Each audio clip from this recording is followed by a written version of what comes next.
Today I wanted to review a cool new tool that's going to be very useful for creating graphics for websites and other graphic design that my husband, who's a production artist, turned me on to.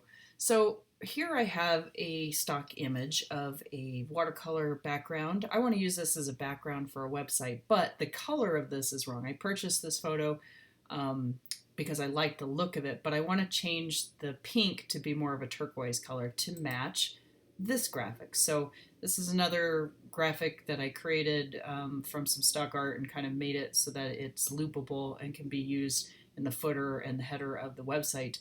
And I want to match this green color.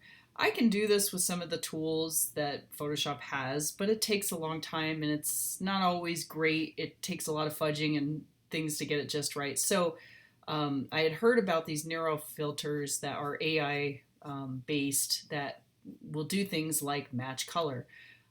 So I wanted to see and try this with this image. I wanted to try to match this pink image to match the coloring of this image so it will look good with the website and feel like it's cohesive. So let's go up to filters, and then you're going to want to find Nero filters.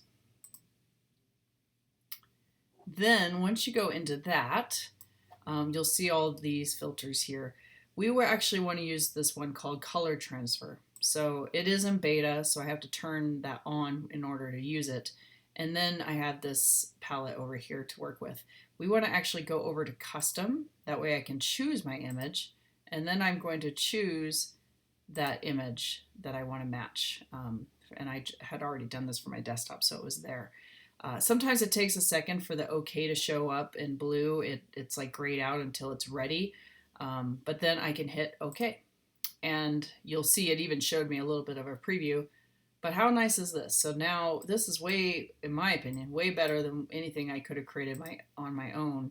At least anything quicker. I could maybe do it, but just getting all these colors to kind of match this other image is very difficult to do with layer or with all the hues and things. I mean, I can use. They have the what do they call it? The camera raw filter, and there's a lot of hue sliders and so forth that I can mess around with, but nothing works as good, in my opinion, as this has. And so this was my first time using the Nero filter, and now I'm hooked. I can't believe how nicely it created that image to be matching more of what I was looking for. And of course, now I can tweak it if I want and do more adjustments to it if I desire. But to be honest, this was pretty much what I needed. So and then the other thing I did is I made the image a lot larger, and then I filled in using the generative fill to fill in the area here. That way I could use it as a background and have my text kind of in this area on the website. So this is a wonderful new filter. I'm so glad my husband showed this to me because I had heard that it existed, but I had never used it before. So again, to do it, let's deselect this. Oops.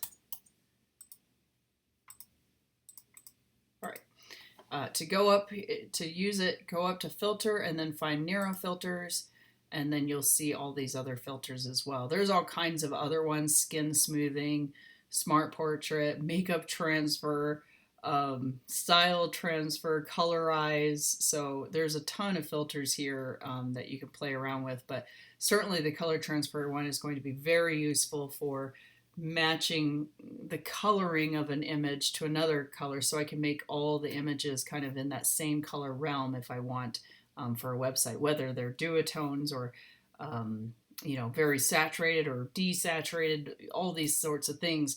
And in this case, this is a perfect example of using an image to match the coloring of it to another image for a background for a website. So anyway, just wanted to quickly share this so other people can utilize this wonderful tool. Happy photoshopping and happy designing.